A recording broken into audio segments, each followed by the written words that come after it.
Hi mga ka-loves, good morning. So habang nagkakape po na ako mga ka-loves, kasama po ang aking anak mga ka-loves. So nanonood po ako ng mga videos. May nakita po ako doon na real talks issues po mga ka-loves. So sa isang vlog, nakita ko doon, may isang anak at saka isang ama. Yung isang anak mga ka-loves at pinagsabihan yung kanyang ama. So nasasaktan po ang kanyang ama.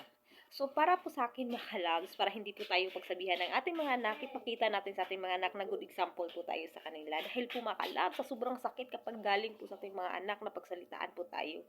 Hindi naman po kasalanan ng ating anak mga loves kung bakit po sila nagsalita laban sa atin.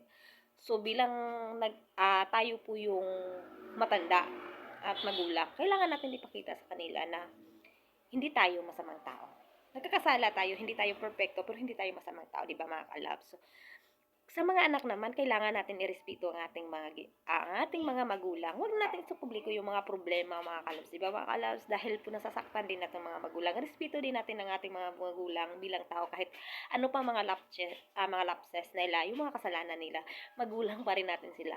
Puri din natin silang pagsilitaan at pangaralan kahit anak po tayo.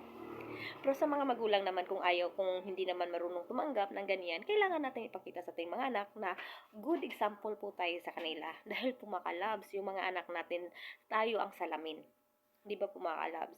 Sa mga broken family naman mga kalabs, huwag natin siraan ang isa't isa sa ating mga anak. Dahil po, yun po ang nagdudulot ng ah, galit.